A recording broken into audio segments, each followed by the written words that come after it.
श्रीमद् भगवद गीता के चतुर्थ अध्याय के 10वें श्लोक की चर्चा हम लोग कल कर रहे थे। 9वें श्लोक में मोक्ष का साधन भगवान के जन्म का ज्ञान, कर्म का ज्ञान तथा स्वरूप का ज्ञान बताया। और वो इनका तत्वतः ज्ञान, तत्व कहा जाता है जो वस्तु जैसी है उसे वैसा ही समझना, ये तत्व ज्ञान कहलाता है उस वस्तु का।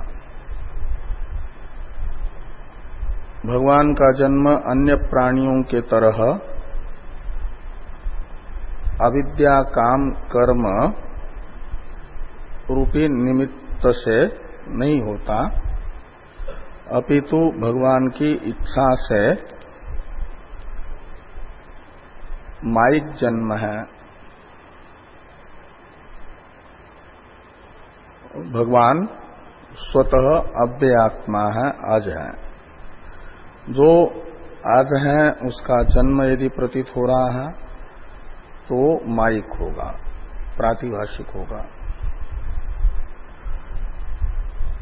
और जैसे अन्य प्राणियों के कर्म होते हैं ऐसे भगवान के कर्म नहीं है। अन्य प्राणियों के कर्म होते हैं फलाभिलाषा से प्रयुक्त। अन्य प्राणियों में मैं भोक्ता हूं, ये स्वयं के विषय में यथार्थ निश्चय है, इसे ही सत्य मान लेते हैं, परमार्थ मान लेते हैं। अपने मैं भोक्ता ही हूं, करता ही हूं। इसलिए अपने अप्राप्त भोग्य वस्तु की प्राप्ति के लिए अन्य प्राणियों के कर्म है, और भगवान का कर्म भगवान की उपाधि के द्वारा होने वाला दिव्य है, यानी परानुग्रहार्थ है। और भगवान का यथार्थ स्वरूप आज अव्ययात्मा ईश्वरात्मक है। उसे जो तत्वतः जानता है, यानी अजत्व यानी निर्विकार चिद्रूपत्व, ये परमात्मा का परमार्थ स्वरूप है, वो सर्वात्मा है। इसलिए मेरी भी आत्मा यानी वास्तविक स्वरूप वही है। ऐसा जो जानता है उसे विधेय कैवल्य की प्राप्ति होती है। शरीर छूटने पर मोक्ष प्राप्त होता है। और ये जो साधन बताया गया है ज्ञान मार्ग, वह प्राचीन है। इसी मार्ग को अपना करके अनेक मुमुक्षुजन मोक्ष को प्राप्त कर चुके हैं। इसे 10वें श्लोक में बताया जा रहा है। इस साधन के अधिकारी राग, भय और क्रोध रूपी जो आसुरी संपत्ति है उससे रहित होता है। इससे विपरीत जो दैवी संपत्ति है अभयादि रूप, उससे संपन्न होता है। इसे वीत राग भय क्रोधा से बताया गया। दैवी संपत्ति और आसुरी संपत्ति की विशेषता बताते हुए 16वें अध्याय में बताया जाएगा। दैवी संपद विमोक्षाय निबंधाय आसुरी मता।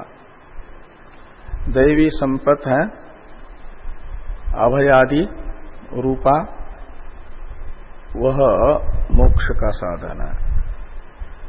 आसुरी संपत्ति बंधन का हेतु है।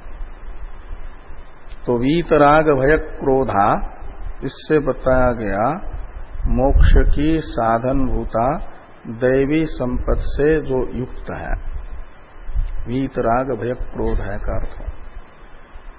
बंधन के हेतुभूत आसुरी संपत्ति से रहित है और उनसे विपरीत दैवी संपत्ति से युक्त है और मनमया है का मतलब ज्ञान निष्ठ है।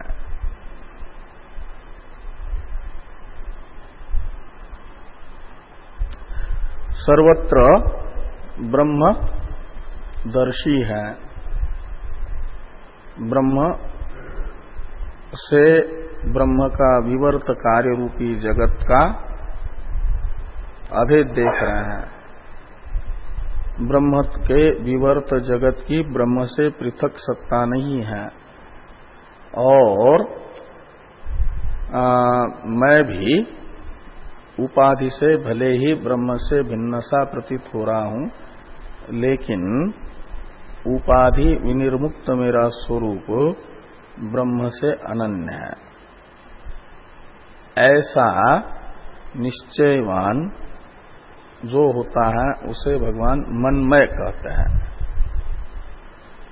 मनमय में मत का अर्थ है भगवान का जो जगत अधिष्ठानात्मक स्वरूप है, जिसे छांदोग्य में सदैव सौम्य इदमग्र आसीत से कहा गया। छांदोग्यस्थ छठे अध्याय के प्रतिपाद्य सत को ही भगवान यहां अस्मत् शब्द से कह रहे हैं, जिसे पहले नत्वे वाहम जातुनासम नत्वम नेमे जनाधिपा इत्यादि में सद्रूप बताया है। वही सत्तत्व यहां अस्मत् पदार्थ है। तो मनमया का मतलब सन्मया, एतदात्म्यमिदं सर्वम तत्सत्यम स आत्मा, इस निश्चय वाले हैं। ईश्वर अभेददर्शी, ये मनमया का अर्थ भाष्कर भगवान करेंगे। और माम उपाश्रिता का अर्थ है केवल ज्ञान निष्ठा है। ज्ञान निष्ठा की साधन भूता जो कर्म निष्ठा है, जिनके जीवन में उसका प्रयोजन संपन्न हो चुका है। नित्यानित्य वस्तु विवेक पूर्वक वैराग्य, विवेक पूर्वक वैराग्य, ये कर्मनिष्ठा का प्रयोजन है गीता में। यदाते मोह कलिलम बुद्धिर्वेति तरिष्यति। वो मोह कलिल शब्दित जो राग है, द्वेष है, उसकी निवृत्ति, वैराग्य। तदागंतासी निर्वेदम श्रोतव्यस्य श्रुतस्य च। तो वैराग्य ही कर्मनिष्ठा का प्रयोजन है। इसलिए यद अहरेव विरजेत तद अहरेव प्रवर्जे श्रुति कहती है। तो इसलिए फिर ज्ञान के अंतरंग साधनों को मात्र अपनाते हैं। तो माम उपाश्रिता का अर्थ करते हैं केवल ज्ञान निष्ठा, केवल ज्ञान के अंतरंग साधनों को मात्र जिन्होंने अपनाया हुआ है। ईश्वर अभेददर्शी है, तो ईश्वर अभेद दर्शन में ही अपने चित्त को लगाते हैं, अनात्मा से चित्त का व्यावर्तन करता है। इसलिए माम उपाश्रिता का अर्थ एक प्रकार से निकलेगा कि निरिध्यासन निष्ठ है। और इसलिए क्या हुआ कि उन्हें ज्ञान हो जाता है। ज्ञान तब से लेंगे परमात्म विषयक, यानी अहम ब्रह्मास्मित्याकारक साक्षात्कार ही तप है। और उस ज्ञान रूपी तप से जो पूत हो गए हैं, मतलब ज्ञान निवर्तीय दोषों से भी रहित हो गए हैं। साधन निवर्त्य दोषों से रहित है। इसे वीत राग भय क्रोधा और इससे बताया गया रागादि दोष, ये साधक की साधना से निवर्त्य दोष है और उसका फल है वैराग्य पूर्वक ज्ञान निष्ठा। वो ज्ञान निष्ठा आ गई तो ज्ञान के अंतरंग साधनों से भी निवर्त्य जो दोष है, प्रमाण विषयक संशय, प्रमाण विषयक विपर्य, प्रमेय विषयक संशय, प्रमेय विषयक विपर्य, उनसे भी रहित हो गए। इसलिए मनमया यानी ईश्वर अभेददर्शी हो गए। यदि प्रमाण विषयक संशय, प्रमाण विषयक विपर्य रहेगा तो मनमयत्व नहीं आएगा, ईश्वर अभेद दर्शित्व नहीं होगा। उपनिषदों का अर्थ भेद है या अभेद है, यह संशय ही बना रहेगा यदि ठीक से श्रवण नहीं होगा। ज्ञान का अंतरंग साधन जो श्रवण है वो ठीक ठीक नहीं होगा तो मनमयत्व नहीं आएगा का मतलब ईश्वर अभेद दर्शित्व नहीं आएगा। ईश्वर अभेद दर्शित्व ये फल है एक प्रकार से श्रवण मनन ठीक ठीक हो गया जिनका, उसी में ईश्वर अभेद दर्शित्व आता है, मनमयत्व आता है।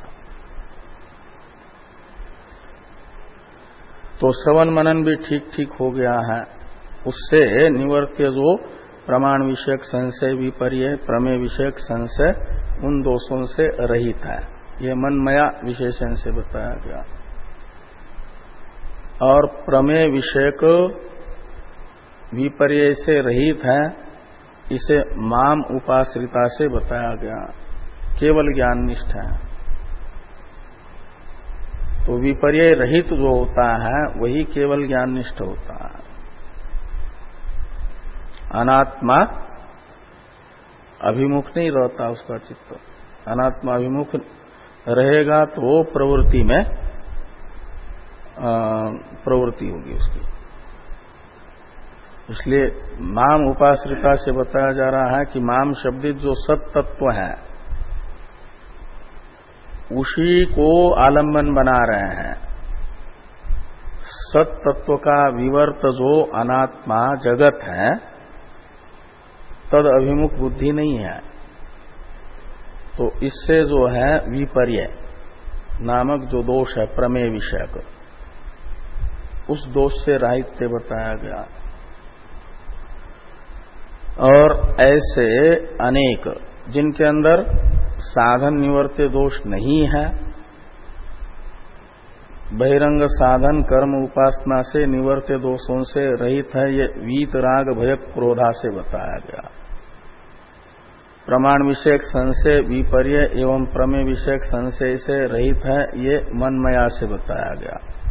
प्रमेय विषयक विपर्य से रहित है, इसे एक प्रकार से माम उपाश्रिता से बताया गया।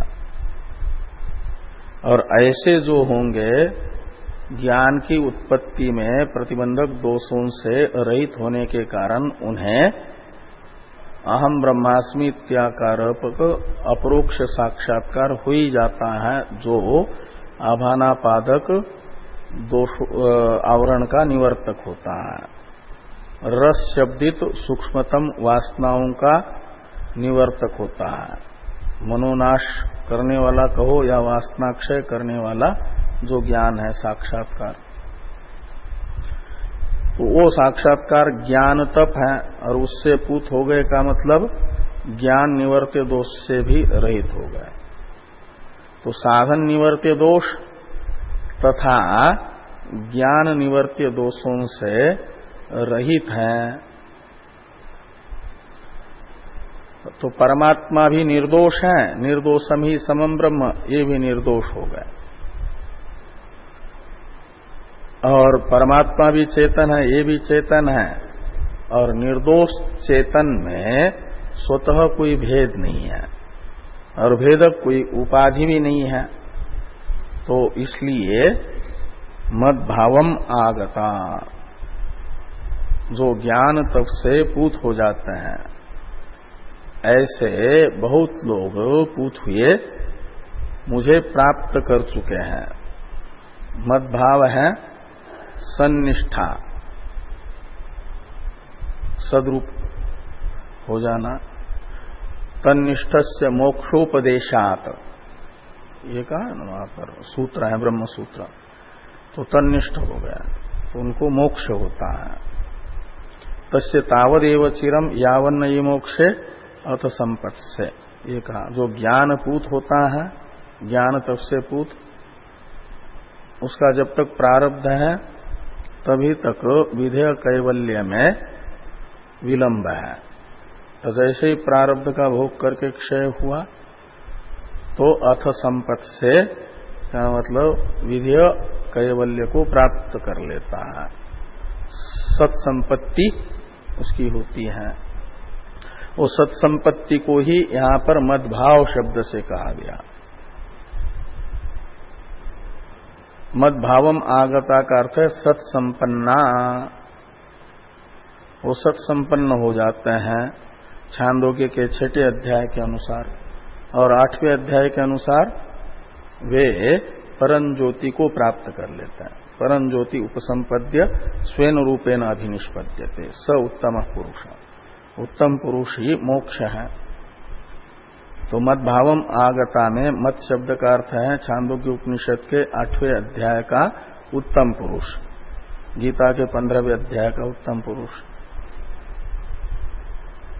तो जो अक्षर पुरुष है कार्य उपाधि, अक्षर पुरुष है कारण उपाधि, उनसे विलक्षण जो उत्तम पुरुष है उस उत्तम पुरुष भाव को प्राप्त कर लेते हैं। अक्षर उपाधि, अक्षर उपाधि से आत्म भाव का परित्याग करके। थोड़ा भाष्य है, भाष्य को देखा जाए। वीतराग भय क्रोधा, इसमें राग भय और क्रोध में द्वंद्व समास का विग्रह पहले भाष्यकार भगवान बता रहे हैं। रागश्च भयंच क्रोधश्च इति राग भय क्रोधा, ऐसा द्वंद्व समास समझना। फिर वीत शब्द के साथ बहुरी समास है, और वीत शब्द में भी वी उपसर्ग है, इंगतो धातु से क्त प्रत्यय होकर के ईतः बना, और उसमें प्रादि समास होकर के वीतः बना। तो वीता यानी विगता येभ्य, यानी राग भय और क्रोध जिनसे निकल गए हैं, जो राग भय और क्रोध से रहित है, उन्हें कहा जाता है वीत राग भय क्रोधा। ये है रागादि आसुरी संपत्ति, और इस आसुरी संपत्ति से जो रहित हैं। क्या ये कर्मादि का फल है।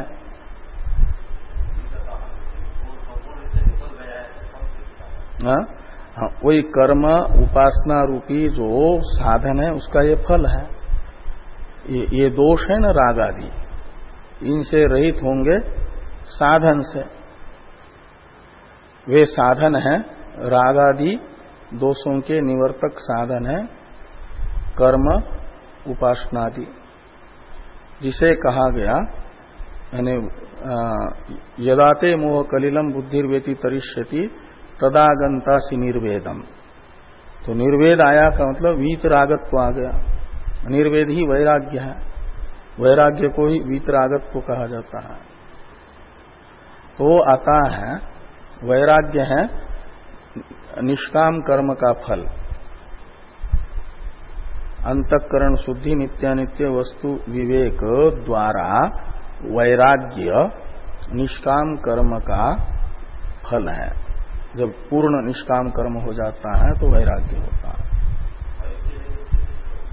है। तो भय की यानी सामान्य जो भय है उसकी निवृत्ति, और एकदम अभयम वे जनको प्राप्तोसी वो फल है ज्ञान का। और ये भय की निवृत्ति है आपके उससे मनमयत्व से भी, ईश्वर अभेद दर्शित्व है तो द्वितीयाद्वय भयम भवति। द्वैत दर्शन नहीं कर रहा और द्वैत दर्शन में भी विपरीत द्वैत दर्शन नहीं कर रहा है तो भय नहीं होता है, और विपरीत द्वैत दर्शन से भय होता है, उससे हो रही था। तो वीता यानी विगता येभ्य रागादय ते वीतराग भय क्रोधा, और इसीलिए मनमया ये जो जैसे अभयम सत्व संशुद्धि में अभय जो दैवी संपत्ति है वो साधन है कि फल है? वो साधन है, वो साधन बताया वहां पर। दैवी संपद विमोक्षाय निबंधाया सूर्यमता, इसमें सीधा ही साध्य साधन भाव बताया जा रहा है कि दैवी संपत्ति यानी दैवी संस्कार जो है वो मोक्ष के साधन है ज्ञान द्वारा। अभयादि जिसमें आता है उसको मोक्ष प्राप्त होता है।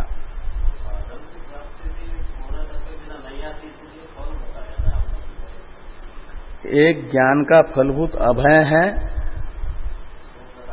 हाँ, जैसे सन्यास एक साधनभूत सन्यास है और एक ज्ञान का फलभूत सन्यास है। ऐसे दो प्रकार का सन्यास होता है ना। ऐसे अभय जो है एक साधन है, जो अभयम सत्व संशुद्धि इसमें अभय बताया हुआ है वो साधन है। उससे जो है ज्ञान होता है और ज्ञान से फिर एक अभयता प्राप्त होती है, वो है आनंदम ब्रह्मणो विद्वान न विभेति कुतश्चन।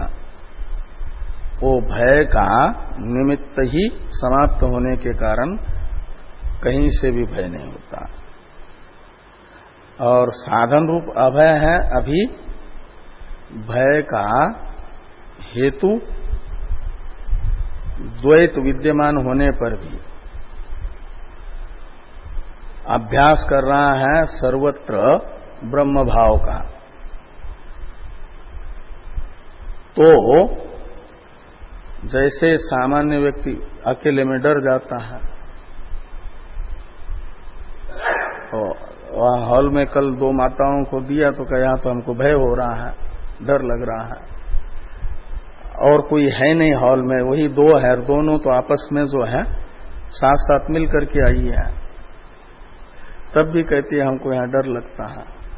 तो ये जो डर है, ये डर ये असुरी संपत्ति है, और वो न होना वो साधन रूप अभय है। वो दैवी संपत्ति में पहली दैवी संपत्ति, यानी हमेशा अपने इष्ट को अपने साथ अनुभव करता है तो उसको भय नहीं होता। अभी भय द्वैतदर्शी सर, वो जो अहम ब्रह्मास्मि साक्षात्कार अज्ञान का निवर्तक नहीं हुआ है, लेकिन एकांत में भी रह रहा है।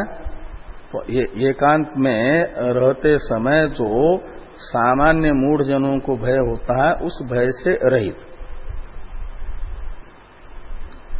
उसे कहा जाता है अभय, साधन रूप अभय। और यहां जो कहा गया वीतराग भय क्रोधा में, वो जो सामान्य व्यक्तियों को एकांत वास करके आदि समय जो भय होता है, अकेले में नहीं रह सकते सामान्य व्यक्ति, और साधक तो एकाकी होता है, वो अकेले में ही रहता है, उसको भय नहीं होता। वो जो भय राहित्य वो वीत भय शब्द से लेना है, वो साधन रूप भय अभय है। और मनमया का अर्थ करते हैं ब्रह्मविदः, यानी ईश्वर अभेद दर्शिनः, मनमया का अर्थ कर रहे हैं।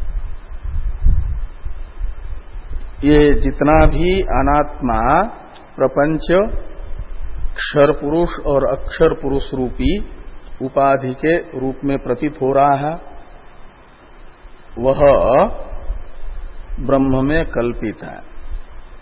इसलिए ब्रह्म से पृथक सत्ता नहीं रखता है, ब्रह्म का ही वह विवर्त है, इसलिए ब्रह्म से अनन्य है।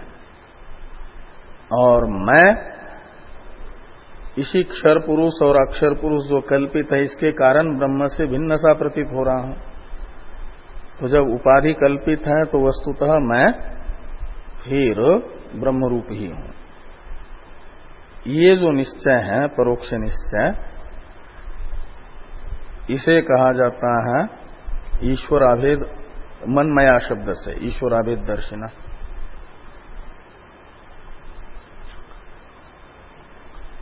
और माम एव परमेश्वरम उपाश्रिता,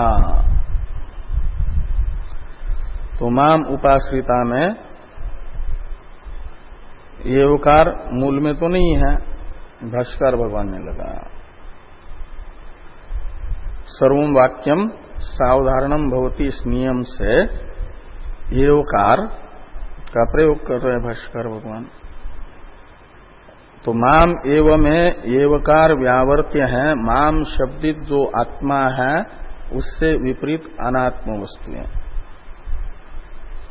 क्षर पुरुष और अक्षर पुरुष का। क्षर उपाधि कार्य और अक्षर उपाधि कारण। तो कार्य कारणात्मक जो अनात्मा है,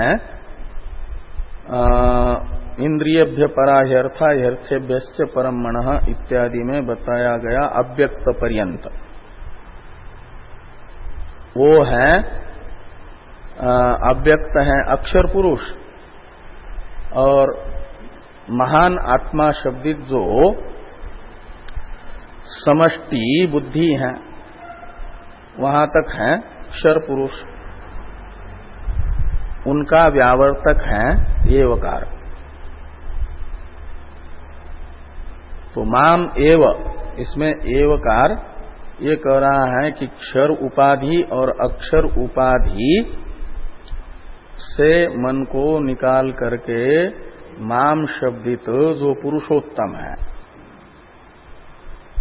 उसी में जो निष्ठ है, तो भूल स्थिति में उसी का जो आश्रय लिए हुए हैं, उसी को अपनी वृत्ति का आलम्बन बनाए हुए हैं, तो वे हो जाएंगे। इसलिए उसका अर्थ करता है केवल ज्ञान निष्ठा इत्यर्थ। माम उपाश्रिता यानी केवल ज्ञान निष्ठा। और ऐसे जो साधक हैं, एक दो नहीं अनेक, बहव अनेक, ज्ञान तपसा, इसमें कर्मधारय समास बता रहे हैं। ज्ञानम एव च परमात्म विषयम तपः, तेन ज्ञान तपसा पूता। परमात्म विषयक ज्ञान है अहम ब्रह्मास्मि इत्याकारक बोध, और वही तप है। और इस ज्ञान रूपी तप से जो पूत है, नहीं ज्ञानेन सदृशम पवित्र निह विद्यते के अनुसार परम पवित्र यदि कोई है तो वो है बोध, ज्ञान। और उससे, उसी ज्ञान, परम पवित्र ज्ञान से जो पूत है, पवित्र है, पूता का अर्थ करते हैं पराम शुद्धिम गता, परम शुद्धि को प्राप्त हुए का मतलब उपाधि के साथ बिल्कुल तादात्म्य न होने से जो दो प्रकार के दोष हैं वो उपाधि में रहते हैं। साधक की साधना से निवर्त्य दोष और ज्ञान से निवर्त्य दोष, अविद्या रूपी मल, रस शब्दित सूक्ष्मतम वासना रूपी मल और अविद्या शब्द से ग्राह्य आभानापादक आवरण मूल अविद्या भी और अध्यास भी, वो सब अशुद्धि है और उससे भी रहित हो गए, वो परम शुद्धि है। और परम शुद्धि यानी सर्वथा निर्दोष, जैसे ब्रह्म सर्वथा निर्दोष है, ऐसे सर्वथा जो निर्दोष हो गए हैं उन्हें ज्ञान तपसा पूता शब्द से लिया जाएगा। कोई दोष रहा ही नहीं जिसमें, ब्रह्म में भी कोई दोष नहीं, इनमें भी कोई दोष नहीं रहा। इसीलिए मद्भावम आगता हो जाते हैं। तो पराम शुद्धिम गता संत मद्भावम यानी ईश्वर भावम मोक्षम आगता समनुप्राप्ता,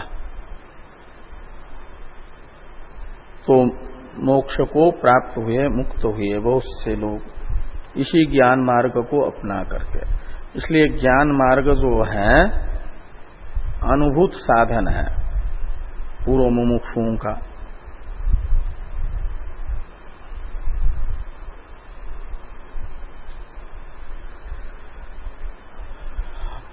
तो ये कहा गया कि मोक्ष किनको होता है? जो वीत राग भय क्रोध है, जो मनमय है, माम उपाश्रिता है, ज्ञान तप से पूत है, उन्हें मोक्ष मिलता है, भगवान उन्हें मुक्त करता है। और बाकी को जो वीत भय क्रोधादि नहीं है उन्हें मुक्त नहीं करते, मोक्ष नहीं प्रदान करते। तो किसी को भगवान मुक्त कर रहे हैं, किसी को मुक्त नहीं कर रहे हैं। तो यहां पर तो भगवान पर आक्षेप ही चल रहा है ना शुरू से ही। आप तो कल परसों के बच्चे और कहते हो कि सर्ग के प्रारंभ में विवस्वान आदित्य को हमने उपदेश किया है। यहां से लेकर के सब आक्षेप ही चल रहा है। आक्षेप का एक प्रकार से तत्पदार्थ शोधन चल रहा है। यहां पर तत्पदार्थ भी बताया जा रहा है कि तत्पदार्थ कौन है। वस्तुतः तत्पदार्थ अचूपी सन अव्ययात्मा भूतानाम ईश्वरोपी सन है। और बाकी जो दिख रहा है जन्म धारण करने वाला देहवांसा, वह तत्पद वाच्यार्थ है। वो तत्पद वाच्यार्थ सोपाधिक स्वरूप है, सोपाधिक ब्रह्म है। तो कहा कि यदि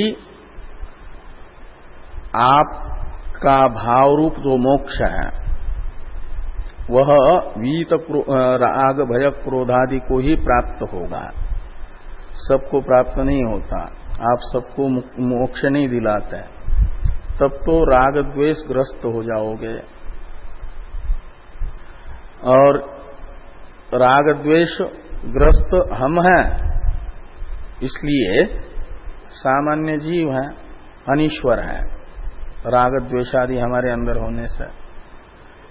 और आप भी किसी को मुक्त कर रहे हैं, किसी को मुक्त नहीं कर रहे, संसार में ही रख रहे हैं। तो जिनको संसार में ही रख रहे हैं माना जाएगा उनके प्रति आपका द्वेष है, जिनको मुक्त कर रहे हो उनके प्रति आपका राग है। तो राग द्वेषादि से युक्त हमारे तरह ही आप भी हैं, तो हमारे में और आप में क्या अंतर है? आप कैसे ईश्वर है? फिर राग द्वेष युक्त होने से हम अनीश्वर हैं, तो आप भी राग द्वेष युक्त होने से अनीश्वर ही है, ईश्वर नहीं है। इस प्रकार का आक्षेप कोई कर रहा है। और यदि ईश्वर आप अपने आप को बनाए रखने के लिए कहो कि सबको मोक्ष ही देते हैं, किसी को मोक्ष से अलग कुछ देते ही नहीं है, मोक्ष ही देता है, तब तो वीत राग भय क्रोधा ये विशेषण निरर्थक हो जाएगा। जो कोई भी हो सभी मरेंगे तो मुक्त ही हो जाएंगे, ऐसा यदि होगा तो इसलिए वीत राग भय क्रोधादि विशेषण भी निरर्थक न हो। इसके लिए मानना पड़ेगा कि सबको मोक्ष नहीं होता, और ऐसा मानेंगे तो राग द्वेष युक्तता परमेश्वर में होने से अनिश्वरत्व की आपत्ति आ रही है। इसे निवृत्त करने के लिए ईश्वर में जो अनिश्वरत्व का आक्षेप है, इसको दूर करते हुए 11वां श्लोक भगवान बता रहे हैं। इसलिए 11वें श्लोक का क्या? अच्छा, हाँ। तो इतर तपो निरपेक्ष ज्ञान निष्ठा इति अस्य लिंगम ज्ञान तपसा इति विशेषणम। तो ज्ञान तपसा में तप का विशेषण है ज्ञान।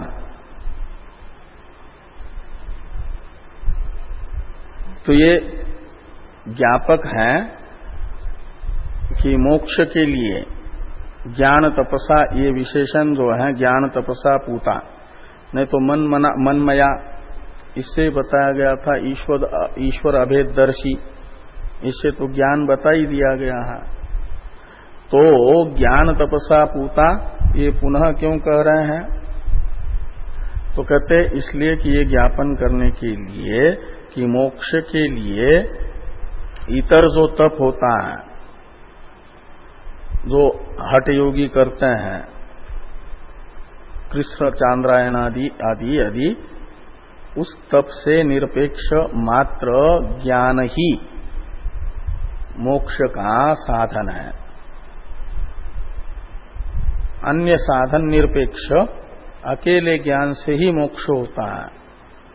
ये ज्ञापन करने के लिए वो ज्ञान तपसा पूता ये विशेषण भगवान ने उत्तरार्ध में दिया है 10वें श्लोक के।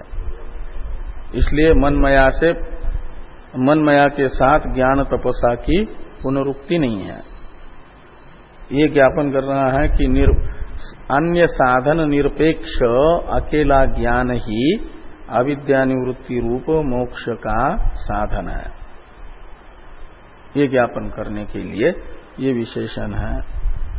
अब 11वें श्लोक का अवतरण भाष्य देखिए। तव तरहि राग द्वेषो स्तः।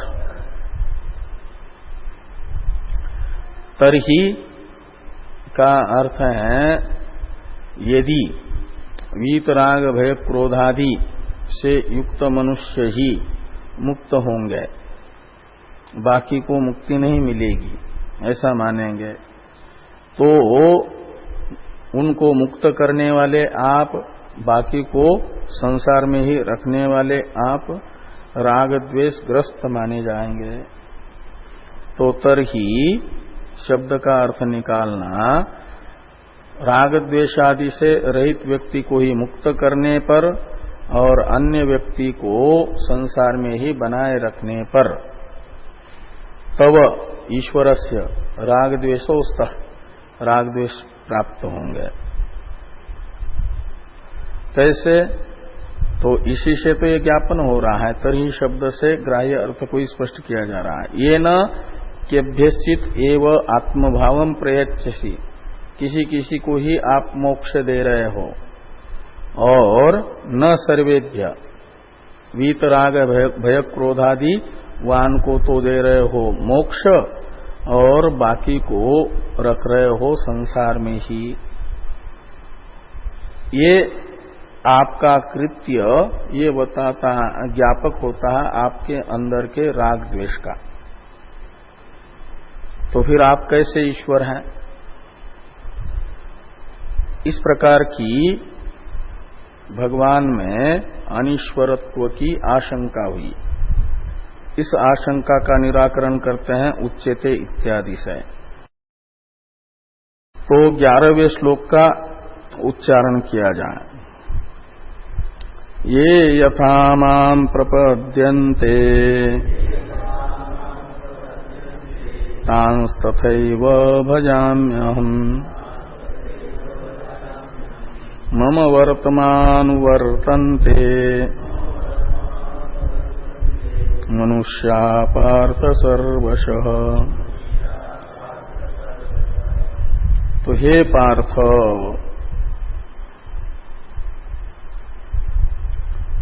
मैं तो राग द्वेषादि से रहित ही नित्य शुद्ध स्वरूप हूं। मेरा किसी के प्रति न राग है न किसी के प्रति द्वेष है। और जो माइक मेरा स्वरूप है, माया से धारित, चाहे वो कृष्ण अवतार हो या राम अवतार हो, न तो कंस के प्रति मेरा द्वेष है, शिशुपाल के प्रति भी मेरा कोई द्वेष नहीं है, और उद्धव और अर्जुन के प्रति कोई राग नहीं है। किसी के प्रति मेरा कृष्ण अवतार में भी राग द्वेष नहीं है। यदि ऐसा ही होगा तो दुर्योधन में और मेरे में क्या अंतर होगा? दुर्योधन का भी पांडवों के प्रति द्वेष है और कर्णादि के प्रति राग है, और कृष्ण का भी ऐसा ही होगा, अर्जुन के प्रति राग, कंस, दुर्योधन, जरासंध के प्रति द्वेष। तो राग द्वेष ग्रस्त जो है दुर्योधन, कंस भी है, राग द्वेष ग्रस्त कृष्ण भी है, तो दोनों में अंतर क्या होगा? भगवान कहते हैं मेरा किसी के प्रति कोई द्वेष नहीं, कोई राग नहीं।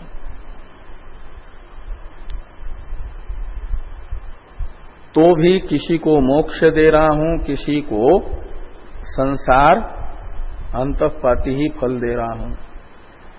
इसका कारण मैं नहीं हूं। इसका कारण तो उनकी अपनी मांग है। मैं तो मांग की पूर्ति करता हूं। मांग कहते डिमांड को। तो जो मांगता है मेरे पास आकर के जिस वस्तु को वो देता है। तो किसी भी व्यक्ति की मांग को पूर्ण करना ही उस पर अनुग्रह करना माना जाता है। मैं तो राग द्वेष से रहित होकर के निरपेक्ष रूप से अनुग्रह करता हूं प्राणियों पर। और अनुग्रह का अर्थ होता है जिसकी जो अपेक्षा है उसकी पूर्ति करना, यही अनुग्रह माना जाता है। और कोई अपेक्षा लेकर के आता है थोड़ी सी ही, तो मैं उसकी उतनी ही अपेक्षा पूरी कर देता हूं। वो संसार में ही रहना चाहता है और उसे मोक्ष यदि दे दूं तो उसके अपेक्षा की पूर्ति नहीं मानी जाएगी, उसके ऊपर अनुग्रह नहीं माना जाएगा। तो मेरे पास आने वाले 4 हैं, वो आगे कहेंगे।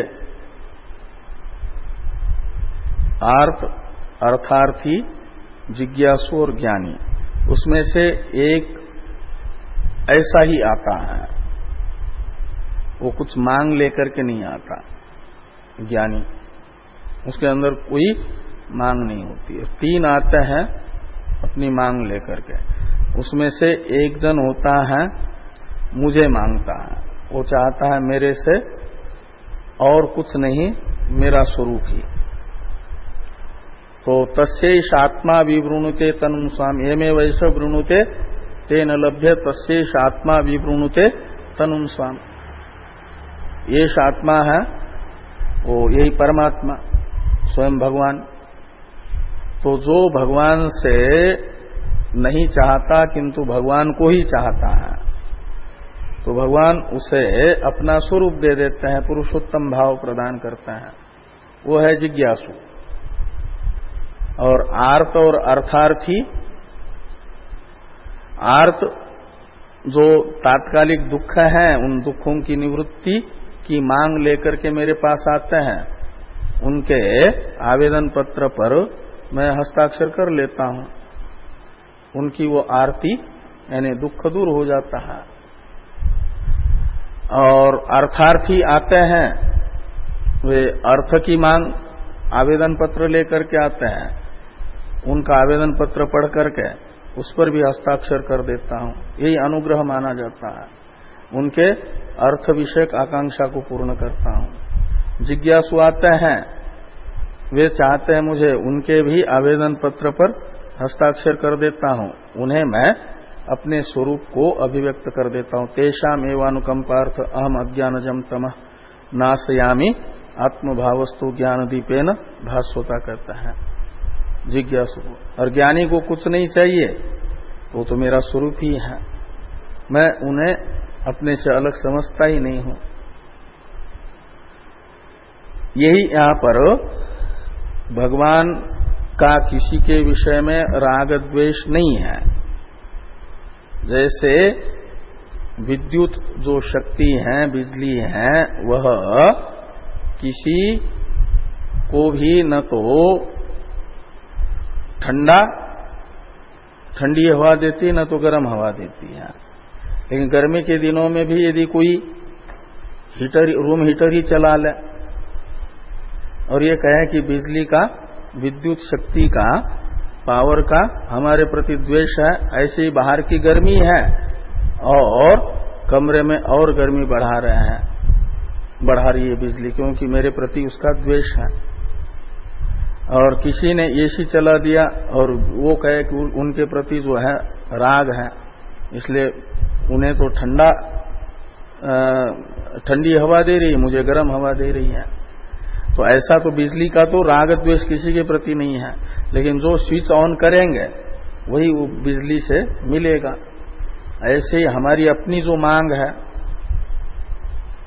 हमारी अपनी मांग होती है, प्रार्थना होती है जिसकी, भगवान कहते हैं वैसा मैं अनुग्रह करता हूं।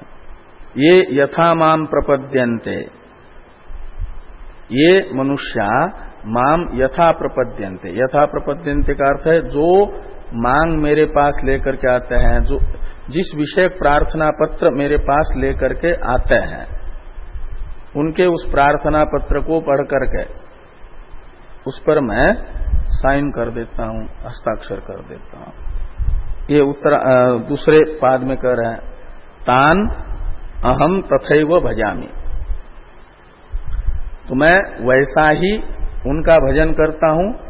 तो भजामि का अर्थ है अनुगृह्णामि, उन पर वैसा ही अनुग्रह करता हूं। वैसा अनुग्रह करता हूं का अर्थ है उनकी प्रार्थना को पूरा करता हूं, उनकी मांग को अधूरा नहीं रखता हूं, पूर्ण कर देता हूं। हे पार्थ, मनुष्या मम वर्तम सर्वशः अनुवर्तन्ते। तो मनुष्य जो है, मेरा जो वर्तम है, मार्ग है, का मतलब मेरे द्वारा प्रदर्शित जो मार्ग है, वो है अध्याय 2 के द्वारा उक्त मार्ग, या वेद के द्वारा बताई गई जो कर्म निष्ठा और ज्ञान निष्ठा, वही अध्याय 2 के द्वारा बताई है। प्रवृत्ति धर्म, निवृत्ति धर्म, ये है भगवान के द्वारा प्रदर्शित मार्ग। वर्तम शब्द का अर्थ है मार्ग, और उसी का अनुसरण, उसी मार्ग में मनुष्य चलते हैं। कौन किस मार्ग का अनुसरण कर रहा है? प्रवृत्ति धर्म में यदि अभ्युदय की कामना से प्रवृत्त होकर के प्रवृत्ति धर्म में लगा है, तो माना जाता है उसका आवेदन पत्र मोक्ष के लिए नहीं है, उसने आवेदन पत्र कर लिया है संसार अंतःपाती उत्कर्ष के लिए ही। तो देखते हैं कि कौन सी नौकरी मांग रहा है, तो उस नौकरी के लिए आवेदन पत्र कर देता हूं उस पद के लिए। यदि याम्य पद चाहता है तो उसको वो याम्य पद का साधन जो बताया गया है उसी साधन में लग जाता है।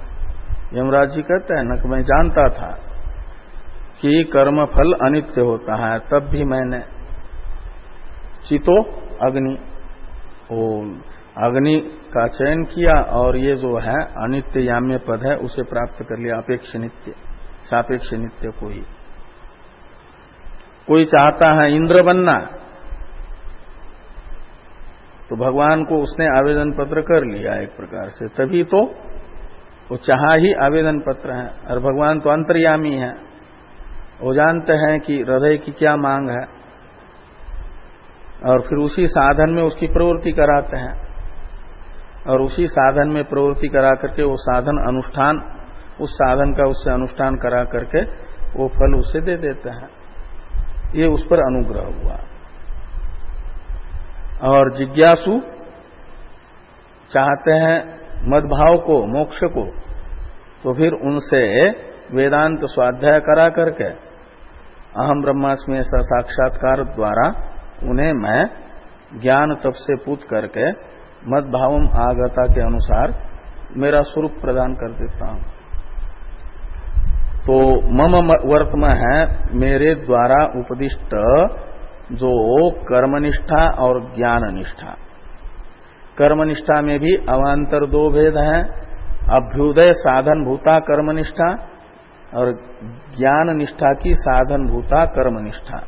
निष्काम कर्मानुष्ठान वो मोक्ष के कोटि में आ जाता है और सकाम कर्मानुष्ठान जिसे पापात्मक पुण्य कहा जाता है उसमें प्रवृत्ति हो जाती है अभ्युदय काम जो पुरुष है उनकी, अर्थार्थी और आर्त उसमें लग जाते हैं।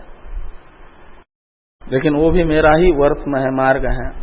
तो आर्त और अर्थार्थी सकाम कर्मानुष्ठान रूपी जो मेरा मार्ग है मेरे द्वारा उपदिष्ट, उसका अनुवर्तन करते हैं। उनसे सकाम कर्म करा करके उनकी आरती की निवृत्ति, अर्थ की प्राप्ति उन्हें कराता हूं। और जिज्ञासु जन अध्याय 2 के द्वारा उक्त जो निष्काम कर्मानुष्ठान पूर्वक ज्ञान मार्ग है उसका अनुसरण करते हैं और उन्हें अपना साक्षात्कार करा करके अपना स्वरूप प्रदान करता हूं। इस श्लोक का जो भाष्य है इस पर चर्चा हम लोग कल करेंगे।